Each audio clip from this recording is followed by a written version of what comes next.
Vous voyez, plus on va vers la lumière, plus la vie devient simple, naturelle, facile. C'est paradoxal parce qu'on se dit que d'aller vers la lumière, c'est un chemin difficile. Mais en réalité, c'est difficile au début.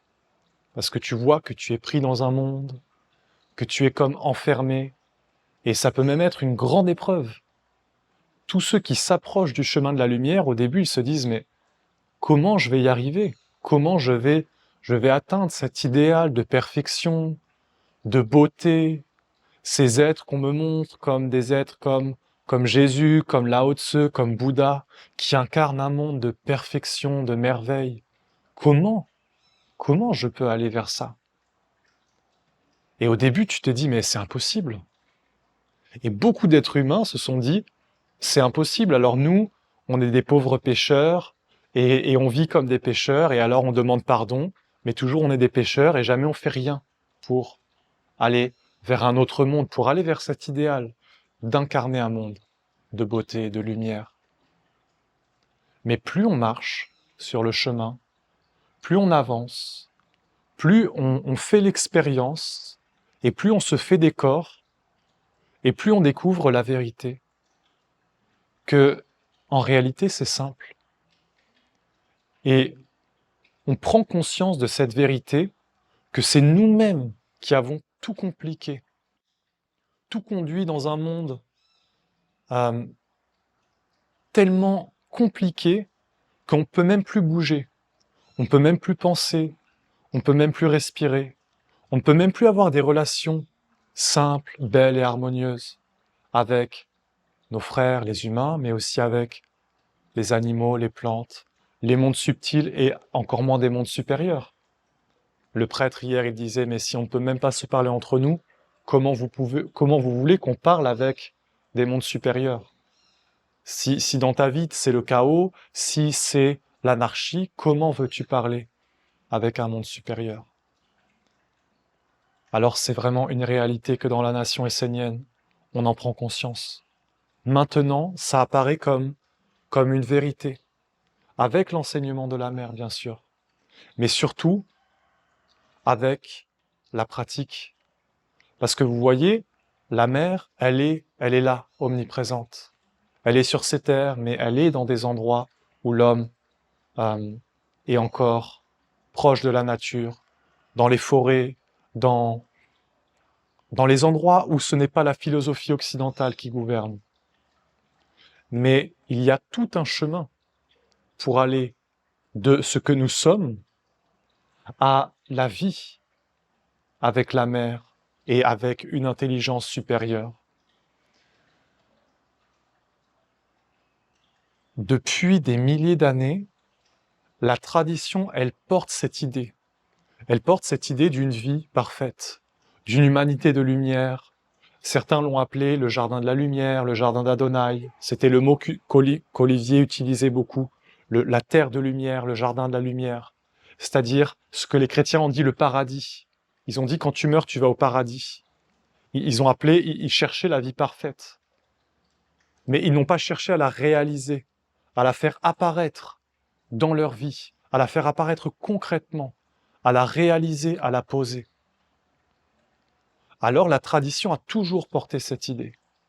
Depuis le commencement, tous les êtres qui ont marché avec la lumière, réellement, c'est-à-dire pas des spiritualistes, pas des êtres illusionnés, pas des êtres qui étaient dans des croyances, dans des illusions, dans des abstractions, mais les êtres qui étaient dans la réalité, c'est-à-dire qui portaient à l'intérieur d'eux quelque chose de divin et qui voulaient le réaliser, le mettre en œuvre et vivre avec, et pas juste pour eux, mais aussi pour le partager, pour faire apparaître un monde. Parce qu'un être qui est vraiment dans la lumière, il est généreux. Il veut bâtir un monde pour les autres. Il ne veut pas juste œuvrer pour lui, il n'œuvre pas juste pour son bien-être personnel. Il œuvre pour le grand, pour la communauté, pour l'ensemble, pour le tout. Peter de Nov disait cette belle parole. Tu dois vivre pour le tout. Tu dois être avec le tout, c'est la vie pour le tout. Alors ce sont des idées que la tradition et tous les maîtres, hommes, femmes, tous les initiés, tous les sages, ont portées. Et aujourd'hui, nous les Esséniens, de cette époque, nous avons la chance d'être guidés par un monde supérieur tellement d'une façon précise qu'on peut réaliser des choses grandioses que les ancêtres ne pouvaient pas forcément réaliser. Peut-être parce que ce n'était pas le moment, peut-être parce qu'il fallait encore vivre des épreuves et continuer un chemin. Mais voyez, aujourd'hui, on est dans une époque où un monde d'éternité, un monde de lumière, apporte le savoir et la science, la sagesse aux hommes éveillés, aux hommes et aux femmes qui veulent réellement vivre avec la lumière. Ce monde est en train de nous donner toutes les clés pour le réaliser, concrètement. Aujourd'hui, concrètement, on a les clés, on a la science, on a le chemin pour vivre avec la lumière. Et si vous venez sur cette terre, vous faites justement l'expérience de cette vie simple, de cette douceur, voyez, juste d'être ensemble et d'être dans l'eau des vertus.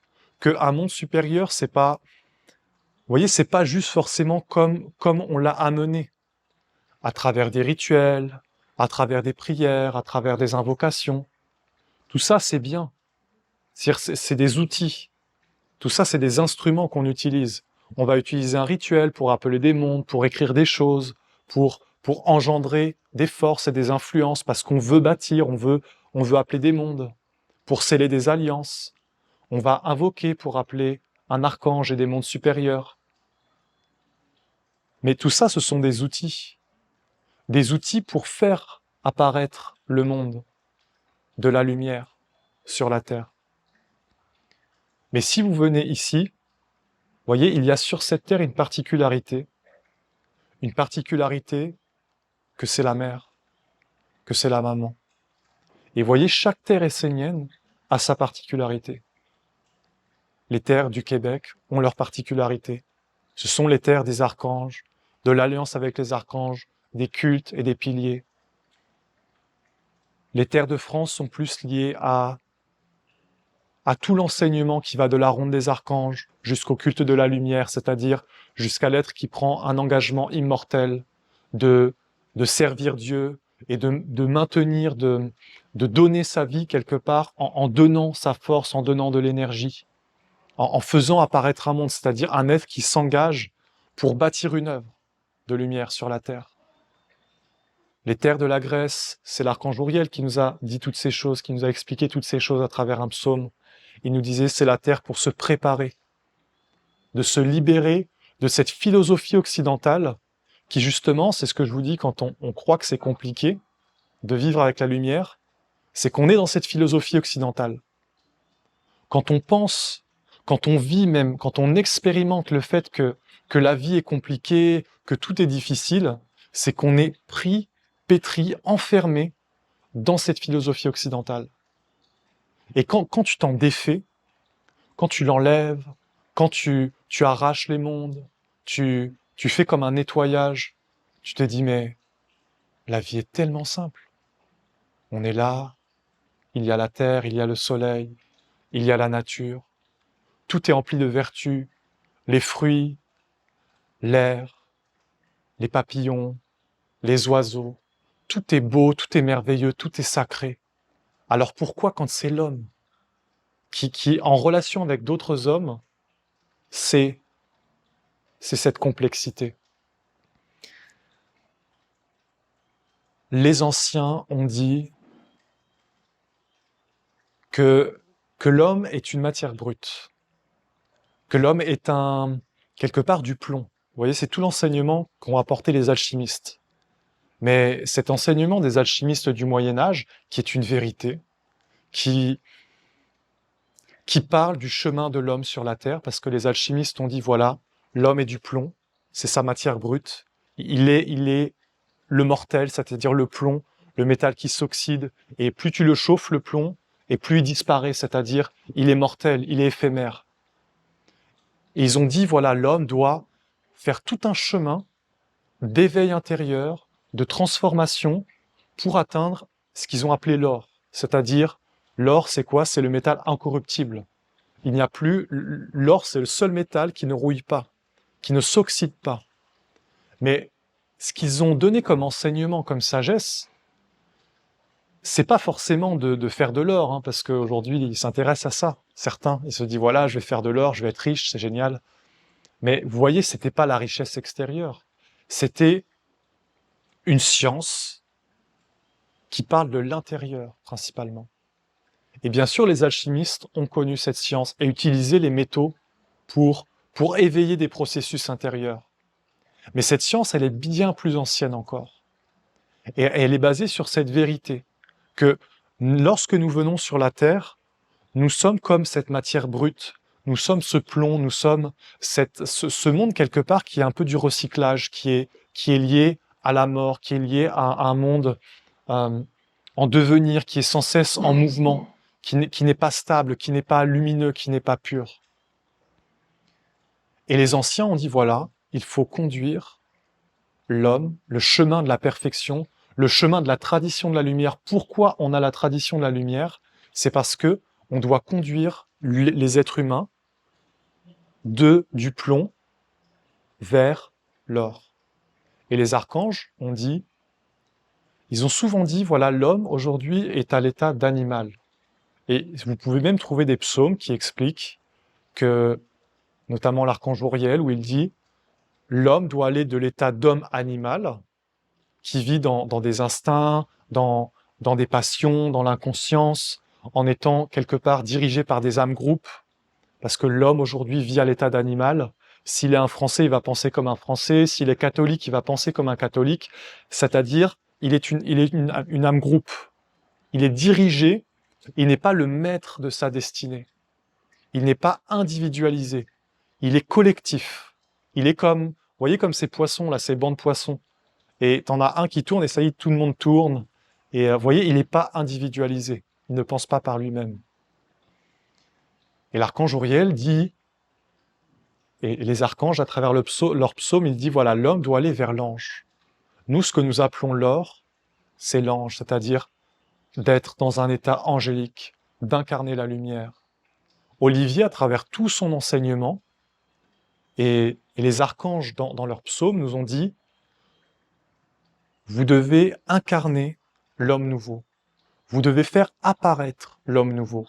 Ils nous ont parlé d'un nouvel homme, un homme de lumière, un homme, une femme, hein, vous voyez, c'est pas le sexe, c'est universel, c'est au-delà du sexe, et un nouveau monde. Parce que, à quoi bon faire un nouvel homme s'il n'y a pas un nouveau monde?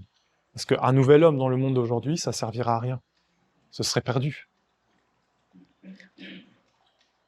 Alors la tradition, elle porte cet idéal qui est contenu dans cet enseignement des alchimistes, de conduire l'homme vers la perfection, vers la lumière, vers l'or, c'est-à-dire vers l'incarnation d'un principe de lumière, vers l'incarnation de vertu, mais surtout principalement vers l'incarnation de ton âme. Parce que lorsque tu vis avec ton âme, tu n'es plus justement dans ce monde qui apporte les problèmes et la disharmonie. Tu vis cette expérience que la vie est belle, que la vie est simple, et que les vertus sont toutes proches de nous, qu'il suffit juste d'être authentique, d'être vrai, de laisser l'eau couler comme l'archange Gabriel nous a dit, d'être simple, de toujours aller vers la vie, vers le nouveau, de ne jamais, en fin de compte, être pris dans les courants qui enferment, dans les courants qui bloquent et qui conduisent l'homme vers la destruction, c'est-à-dire vers la partie de l'homme qui est brute.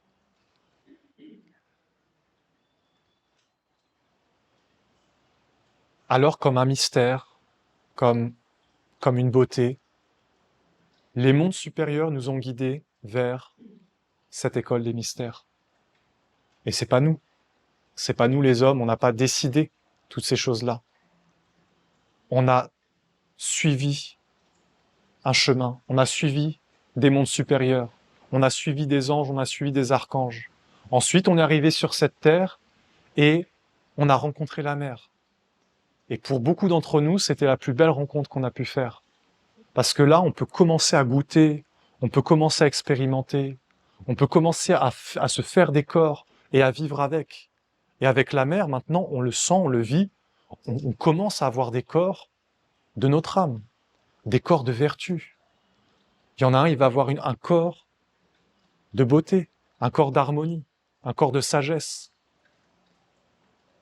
Et c'est cette bénédiction qu'on a rencontrée ici.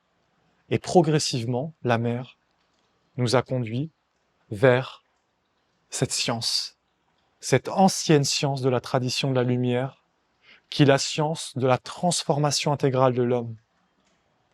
Cette école des mystères dont on vous commence à vous en parler, on commence à vous en parler parce qu'elle va être ouverte maintenant à ceux qui veulent entrer, c'est-à-dire à ceux qui sont prêts, qui ont fait les 6 lunes et qui vont être prêts pour ce chemin.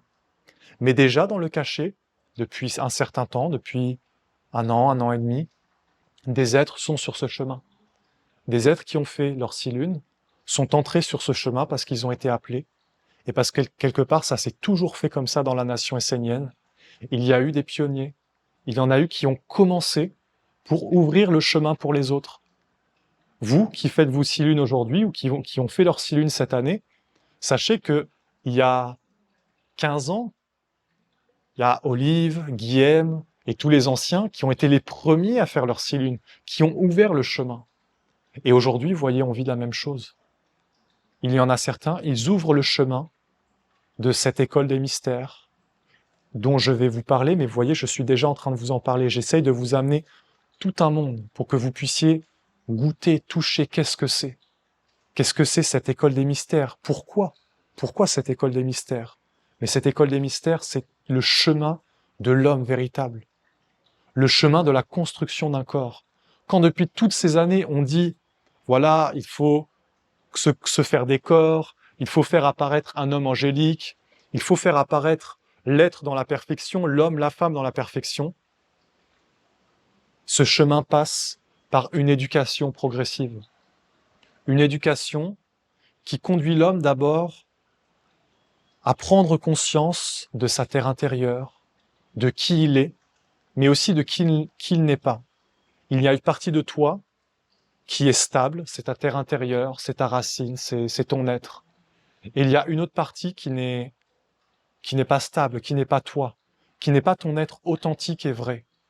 C'est-à-dire c'est le côté du plomb. C'est le côté de la nature, de l'être psychologique, vous voyez, de tout ce monde psychologique, de tes réactions, de tes envies, de tes sympathies, tes antipathies. Mais tout ça n'a pas vraiment d'existence. Tu t'aperçois, quand tu rentres dans une éducation, quand tu rentres dans un chemin, que tout ça, c'est juste un monde créé. Un monde qu'on t'a imprimé à ta naissance, par ton éducation. Voilà, tu as eu des parents qui étaient par exemple, des musulmans, et toi, tu deviens un musulman. Donc, tu penses comme un musulman, tu sens comme un musulman, tu veux comme un musulman. Tu as des rêves, tu as les images, les concepts. Tu te fais des corps comme un musulman, ou comme un catholique, un juif, un matérialiste, un scientifique. Et après, tu vis avec ça. Mais ça, c'est juste du plomb. C'est juste une matière brute. Une matière que tu dois transformer, même que tu dois enlever, pour la plupart.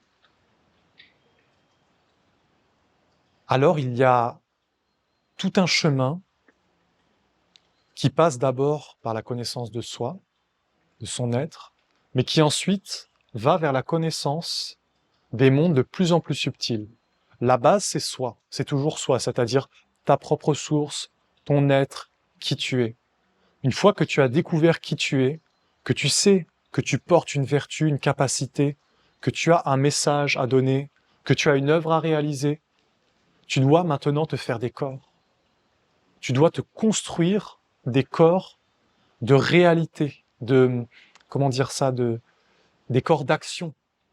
Parce qu'on a un corps physique, mais pour manifester ce qui est plus grand que le corps physique, ce qui est divin, immortel, ce qui est l'or, notre nature divine et supérieure, on doit se faire des corps de tous ces mondes dont l'enseignement nous parle.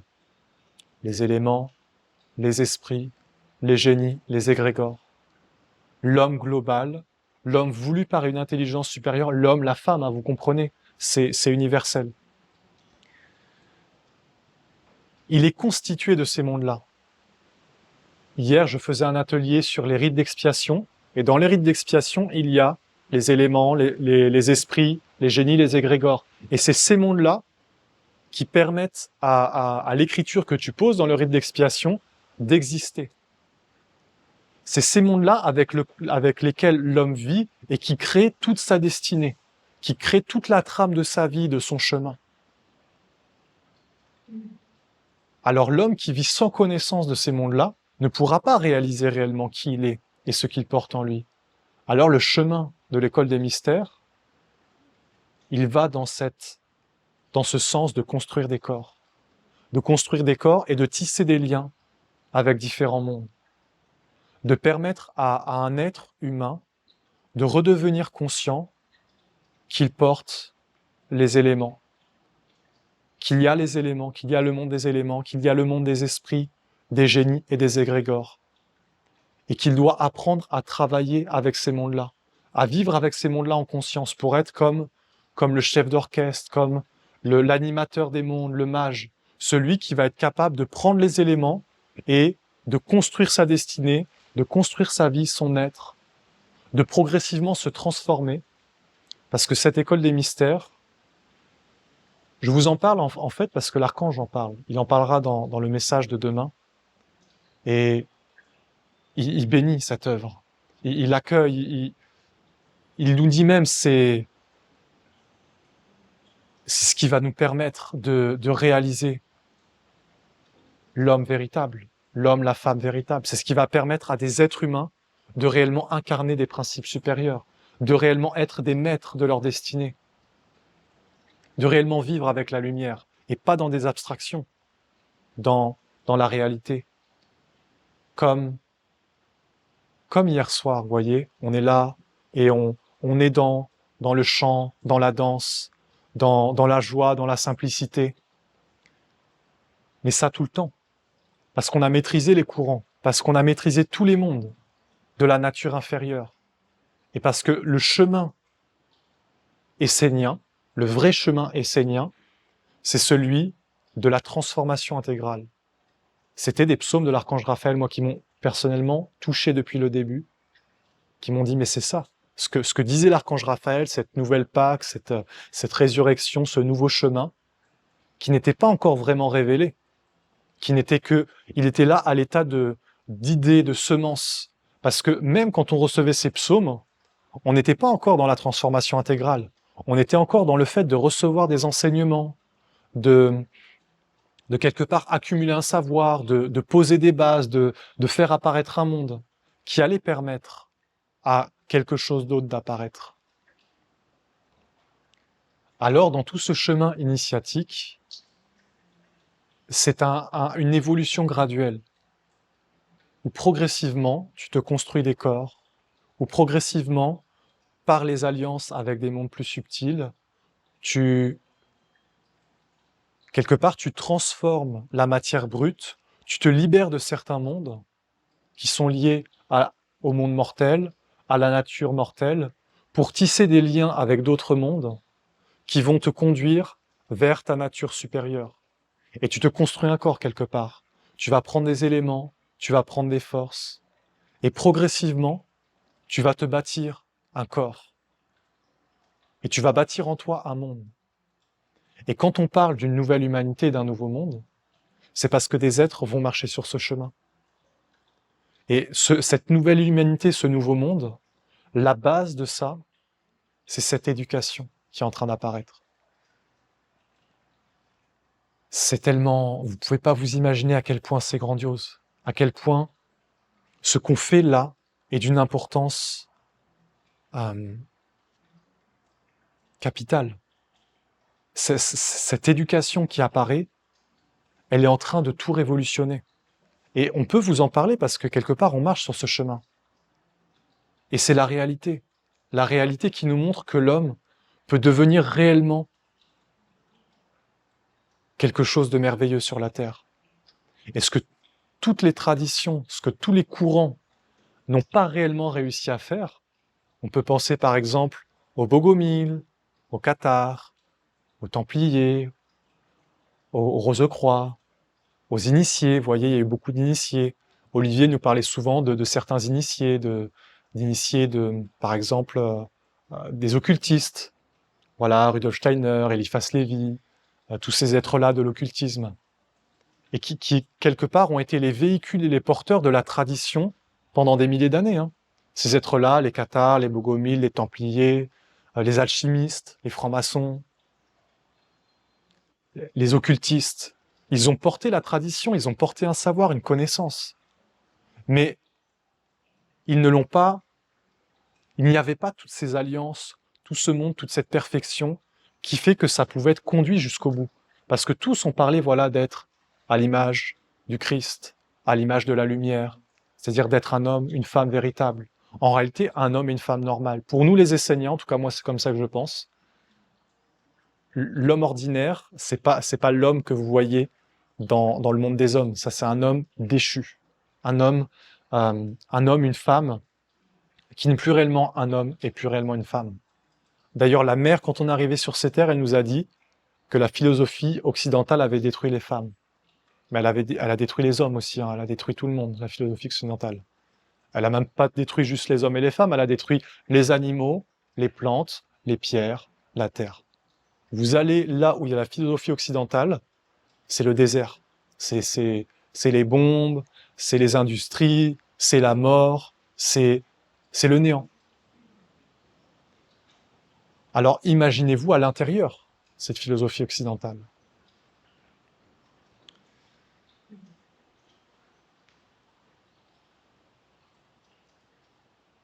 Aujourd'hui, voilà, cette bénédiction, parce que c'est une bénédiction, la nation essénienne est bénie de cette école des mystères. Cette école des mystères qui est en train d'apparaître et sur laquelle beaucoup d'Esséniens vont marcher à travers les siècles, parce que c'est pas une petite œuvre comme ça.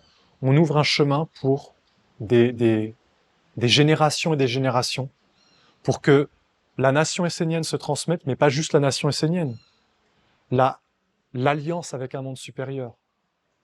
Qu'est-ce qui te permet d'être dans l'alliance avec un monde supérieur? D'avoir tous les corps, d'avoir rebâti en toi tous les sens, tous les organes, qui vont te permettre, même si tu es tout seul, d'être un être qui est relié à une intelligence supérieure. Parce que nous, quand on était des jeunes Esséniens, on était guidés. Il y avait un maître, et voilà, on était guidés par un maître, par une intelligence supérieure à travers un maître. Mais en réalité,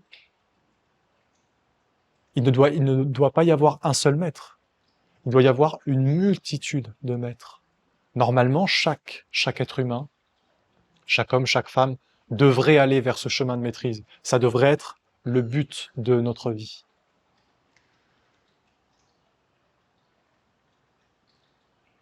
Alors, ce chemin initiatique, il conduit d'abord l'homme à devenir un initié, c'est-à-dire un être qui tisse des liens avec des mondes subtils et qui devient conscient de ces mondes, qui les intègre à sa vie, qui bâtit sa vie avec ces mondes et qui commence à être comme un... Voyez, on vous a parlé du champ de vie. Le champ de vie, c'est lié à ces mondes-là. C'est-à-dire, c'est ce que tu émanes, c'est ce que tu émets. Si tu émets, si tu portes la paix, et que c'est ça qui vit dans ton aura, dans ton atmosphère, dans tes éthers de vie, c'est ça que tu vas transmettre. Jésus disait, il parlait du champ de vie, il disait « Mangez mon corps et buvez mon sang ». Parce que son corps et son sang, c'est comme ça qu'il appelait le champ de vie. Parce qu'en réalité, c'est le sang éthérique. C'est ton âme, c'est tes pensées, c'est ce qui émane de toi. Ensuite, l'être qui marche sur ce chemin, il devient quelque part un mage. Parce que pour aller vers un monde supérieur, il faut connaître les mondes de la magie. Il faut connaître les lois de la magie. Il ne faut pas être un inconscient, un ignorant de tous ces mondes-là. Et le mage, qu'est-ce que c'est? C'est un être qui est un pilier central et qui sait diriger les mondes, qui sait écrire, qui sait lorsqu'il faut enlever un monde, une influence, lorsqu'il faut en mettre une nouvelle, qui sait faire apparaître des choses, créer des corps, et quelque part engendrer une destinée. C'est c'est beaucoup plus que ce qu'on a eu l'habitude de connaître, où c'était, on va dire plutôt la magie occultiste, d'animer des sceaux, de faire des rituels, on va dire, de s'associer à des mondes pour avoir des pouvoirs. Vous voyez, il y a eu beaucoup ces idées-là dans l'occultisme, dans la tradition, où on appelait des mondes, voilà, on voulait des pouvoirs, on voulait de la force et tout ça, mais non. En réalité, c'est d'être un médiateur, c'est d'être l'agent magique qui va donner la victoire à un monde de lumière dans sa vie intérieure, mais aussi dans la vie de la collectivité. Un mage devient un être collectif, qui n'agit plus juste pour lui-même, mais qui agit pour une collectivité, pour une communauté, pour un peuple, pour une nation.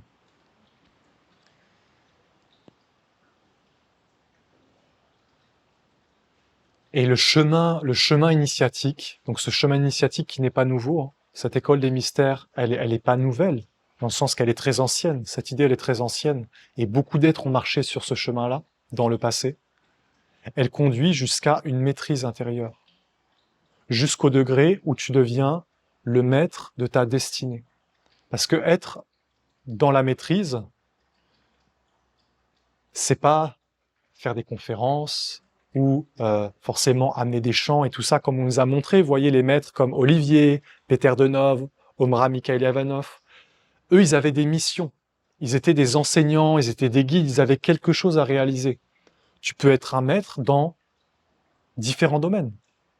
Mais être un maître dans la nation essénienne, dans la tradition de la lumière, c'est maîtriser sa destinée, maîtriser sa vie.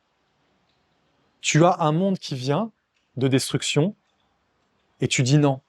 Tu maîtrises, il n'y a rien qui rentre, toutes les portes sont fermées, on ne peut pas te féconder, on ne peut pas te diriger, on ne peut pas prendre ta destinée et te conduire là où tu ne veux pas aller.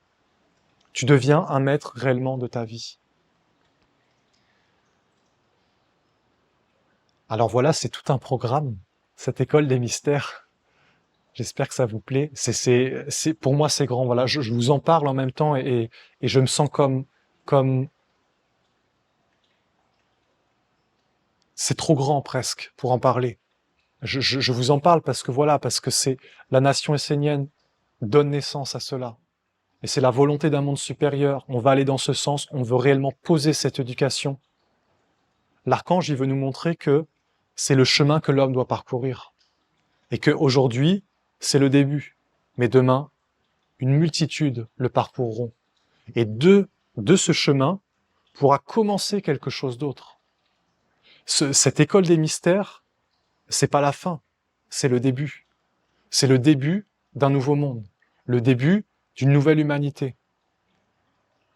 Parce que ce qui nous empêche aujourd'hui d'avancer, c'est l'homme mortel, le fait que nous soyons des êtres dans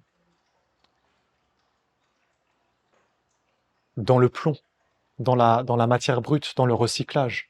On le sait depuis le début que ce sont les contre-vertus, les faiblesses, les défauts, les vices, qui nous empêchent d'avancer, qui nous empêchent de réaliser, de grandir et de faire apparaître la lumière.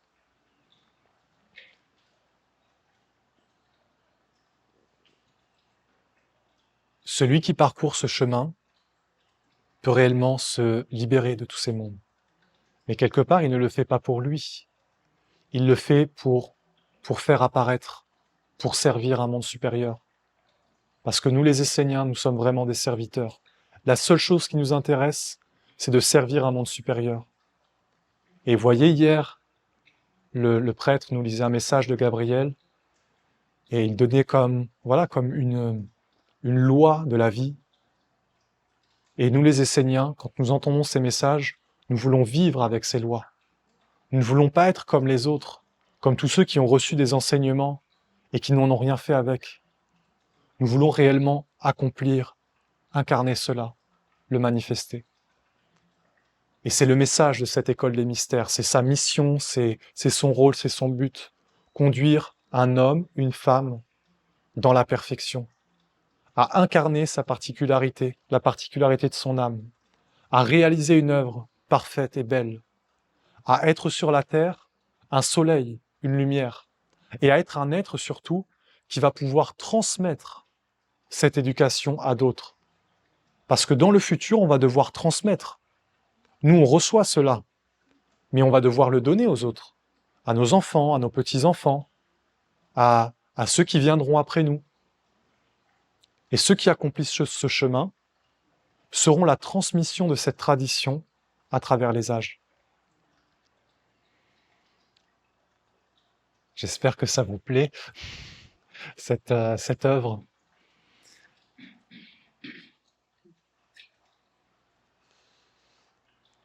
Voilà, il n'y a pas de mots. Il n'y a pas de mots. Pour moi, c'est, comme dirait Boris, j'ai juste envie d'être là, avec vous. Mais en réalité, vous voyez, moi je dirais plus, c'est ma nature, j'ai plus envie d'être là, allez, on y va là. On y va, on bâtit, on construit. Vous voyez, on entend ces paroles, on sait que on a tout un monde qui apparaît, et ben, on y va. On se lève, on est des bâtisseurs, on est des constructeurs, on réalise des œuvres, on fait apparaître un monde. Parce que vous voyez, cette école des mystères, elle apparaît parce qu'il y en a qui se sont levés avant nous et qui ont réalisé un monde, qui ont fait apparaître des villages, qui ont fait une ronde des archanges, qui ont fait apparaître tout un monde qui fait que ça a été possible, qui fait même qu'on est venu sur cette terre. Si par exemple, euh, Olive n'avait pas fait ses 6 lunes, n'avait pas embêté Olivier, parce que vous la connaissez l'histoire, hein, il nous l'a tellement raconté, Olivier, où c'était... Ah bon, ouais, je vais la re-raconter alors. Hein. Il y a très longtemps, il fut un temps, à l'époque où tout le monde était jeune, Olivier, Magali, Guillaume, où Guillaume était encore un jeune adolescent, il y avait Olivier et Olive qui jouaient aux jeux vidéo. Alors voilà, quand on voit Olivier comme ça en conférence, on se dit pas qu'il jouait à des jeux vidéo, mais pourtant si. Alors voilà, il jouait à des jeux vidéo et Olive, un ardent prêtre amoureux de la lumière, du savoir. Mais comment tu fais, Olivier? Tu as un truc, dis-moi ton truc, révèle-moi ton secret. Je ne sais pas combien de temps Olivier a duré, à résister avant de lui donner son secret. Et je sais que voilà, il a insisté, il était insistant, quoi. Et Olivier lui a dit un mot. C'était Abramelin. C'est-à-dire le Abramelin, c'est le rituel, le manuscrit d'ancienne magie des 6 lunes, c'est-à-dire les 6 lunes des occultistes. Et de là, tout est parti.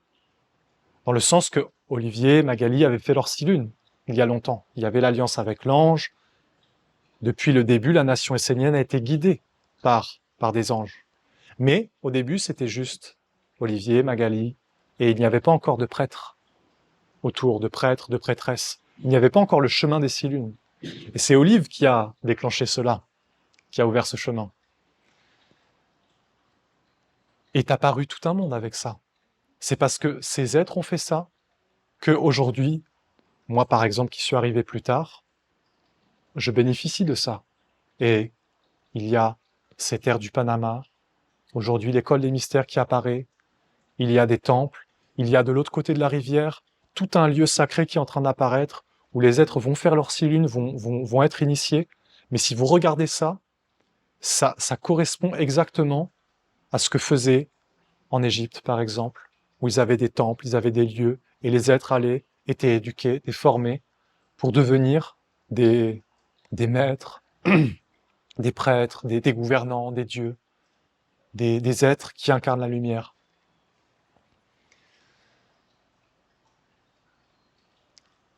Alors on peut les remercier. On peut les remercier, tous ceux qui ont été les pionniers sur ce chemin. Mais moi je vous dis, soyons les pionniers d'aujourd'hui et bâtissons cette œuvre. Aujourd'hui, il y en a beaucoup qui viennent des États-Unis, par exemple, il y en a qui viennent d'autres pays encore. Soyez actifs, faites des œuvres, faites apparaître la nation essénienne. Parce qu'il y a quelque part un point central qui est cette école des mystères. Mais il doit y avoir tout autour de cette école, tout un monde qui se développe, toutes des communautés, des Massalas, des Esséniens, des villages, Vous voyez, je vais finir là-dessus parce que notre nation, elle est constituée de différents villages. C'est vraiment les villages esséniens qui donnent un corps concret à la nation essénienne. S'il n'y a pas de village essénien, il n'y a pas de nation essénienne. Chacun de nos villages est apparu avec le temps, avec des particularités, avec oui, vraiment des particularités.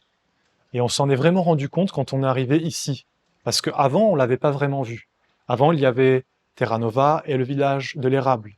Et quelque part, voilà, on savait que le village de l'érable était plus lié aux archanges et aux quatre cultes, à l'alliance avec les archanges et aux piliers des archanges. Mais lorsqu'on est arrivé sur cette terre, et qu'il y a eu tout ce chemin de la mer, cette alliance avec la mer progressivement, ces initiations, la première initiation, la deuxième, et tout le chemin qui est apparu, on a vu que cette terre, elle est vraiment la terre de la mer, de l'animisme. Et ce qui apparaît de plus en plus, c'est que chaque village porte une fonction. De même que vous avez les organes d'un corps, le foie, la vessie, l'estomac, les poumons, le cerveau. Chaque organe a une fonction précise dans le corps. Dans la nation essénienne, chaque village essénien est un organe qui a une fonction précise.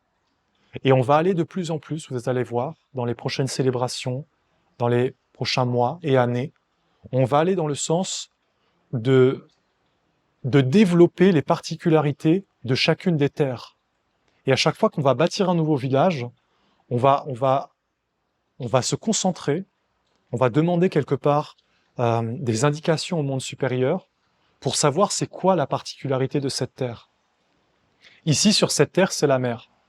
La mer, c'est cette vie de l'animisme, en fait, de la vie simple, c'est-à-dire, même, tu le sens, si tu vis ici, c'est plus dur de faire des rituels, c'est pas pareil, il n'y a pas la même ambiance, la même atmosphère. Ici, quand tu vis ici, tu as juste envie de sortir devant le soleil, d'aller à la rivière, de méditer, d'écouter le son des oiseaux. Parce que c'est cette terre de l'animisme, en fait. C'est cette terre qui fait qu'on veut goûter la vie de cette façon. Et voilà, vous devez savoir que on va vraiment aller vers ce chemin, ou même les célébrations, quelque part, de la ronde des archanges vont comme être conduites dans chaque territoire, dans la particularité de son territoire. Parce que la façon dont on célèbre la ronde des archanges aujourd'hui, par exemple, comme on la célèbre ici, ce n'est peut-être pas forcément ce que ça devrait être pour la mer. Ce n'est peut-être pas forcément ça. Et je pense que avec le temps, les choses vont apparaître où en fin de compte, on va recevoir les indications nécessaires pour faire apparaître ce que la mer veut. Parce que voilà, c'est cette idée des particularités, et on doit vraiment, si on veut être en accord avec un monde supérieur, on doit respecter ces particularités. De même que toi, tu es, par exemple, si tu portes la douceur, si tu portes des vertus plus de la mer, dans tes particularités, tu dois être avec ces vertus.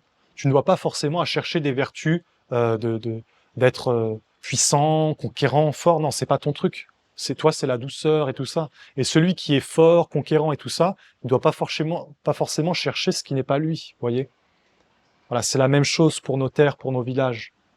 Et on veut vraiment aller dans ce sens-là. On veut vraiment aller dans ce sens de suivre la vie. Parce que c'est la vie qui nous montre ça. La vie nous montre cette terre, c'est la terre de la mer. Et nos célébrations doivent être beaucoup plus proches de la mer maintenant. On va aller dans ce sens-là, vous allez voir.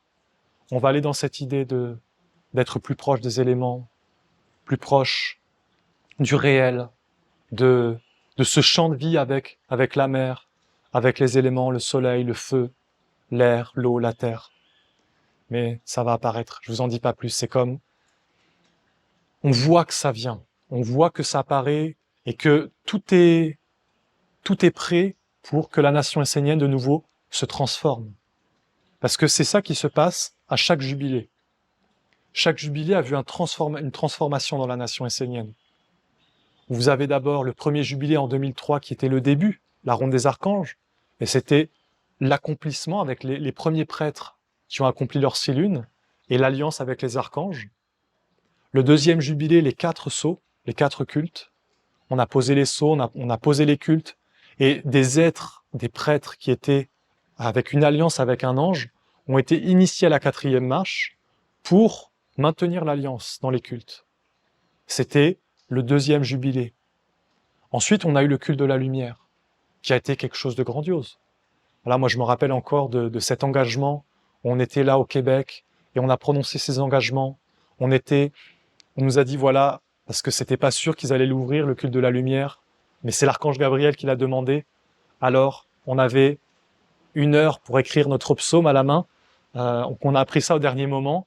C'est des belles mémoires, en tout cas pour moi, c'est des beaux souvenirs. Parce que tout ça, c'est vivant, tu vois.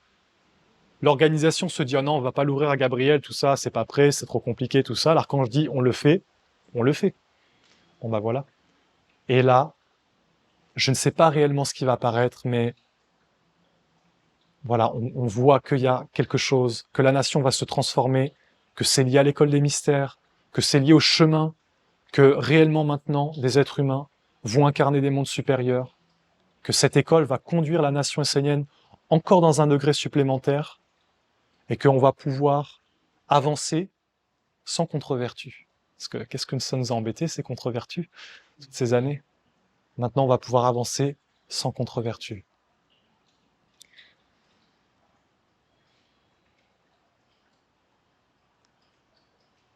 Voilà, je souhaite à chaque Essénien de marcher sur ce chemin des initiations, de marcher sur ce chemin de la ronde des archanges, des 4 corps, des 5 sens, des 6 lunes, des initiations à la mer, et de l'école des mystères, qui aujourd'hui fait partie de ce chemin, comme un nouvel organe qui est apparu.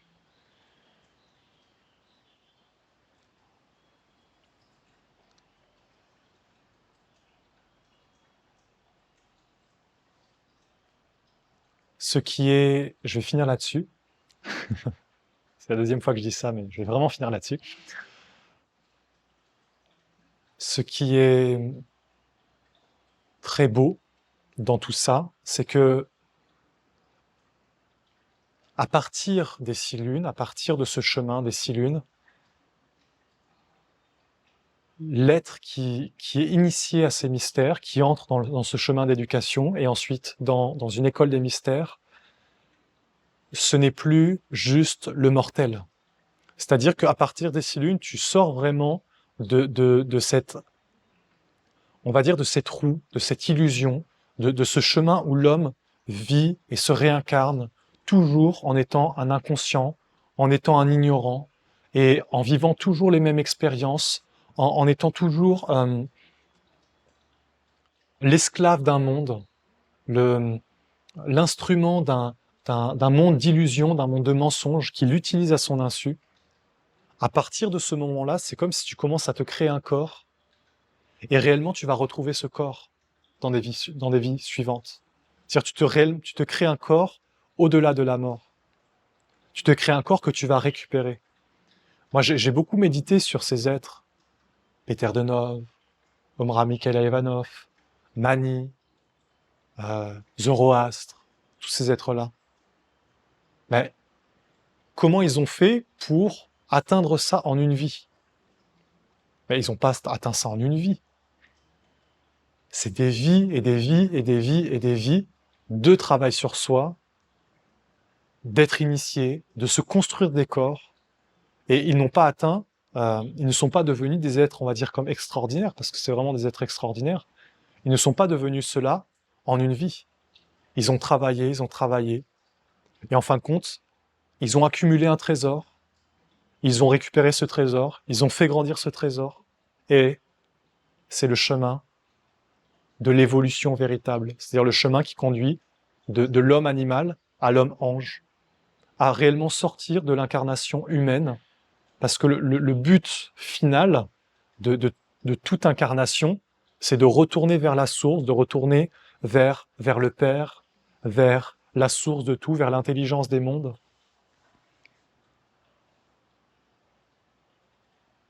mais c'est un chemin qui est un chemin de vie et de vie et de vie. Voilà, en tout cas, c'est ma compréhension, ma méditation, en regardant même les Esséniens, vous voyez. Vous qui êtes ici, vous avez accumulé un trésor que vous récupérez. Et si dans les vies suivantes, tu vas aller plus loin, bah, il faut que tu aies un capital. Plus tu as de capital, plus tu as construit un corps à l'intérieur de toi. Et quand tu vas revenir dans un nouveau corps, tu auras déjà un capital de lumière grandiose. Donc c'est l'enrichissement, mais dans d'autres mondes.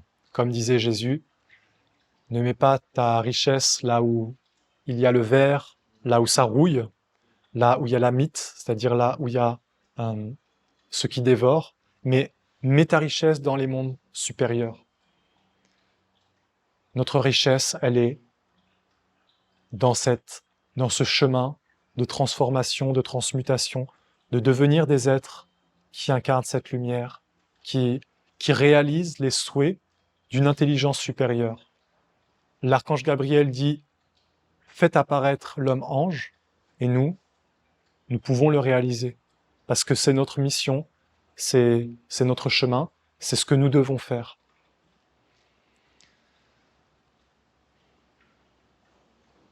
Merci vraiment de votre écoute. Je sens que vous êtes là, attentifs, et que il y a une terre, que ces paroles ne sont pas prononcées dans le vide, qu'elles sont posées sur une terre, et qu'elles vont faire tout leur chemin, qu'elles vont faire apparaître tout un monde. Voilà, aujourd'hui c'est la ronde des archanges. Soyez légers, soyez dégagés, soyez dans la simplicité, dans l'eau qui coule, dans les relations harmonieuses. Profitez de ce moment pour vraiment reprendre contact avec la simplicité de la vie.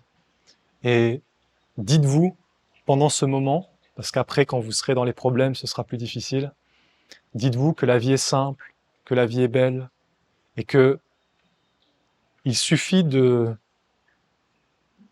lorsqu'on est pris par des mondes, il suffit de s'élever, de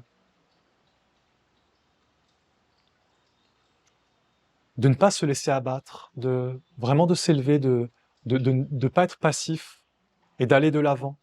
Et en fin de compte, toujours, quand tu es un Essénien, toujours tu es comme béni, protégé, ça se dégage. Parce qu'il y a des mondes qui veulent que tu réussisses et que tu sois victorieux sur ton chemin.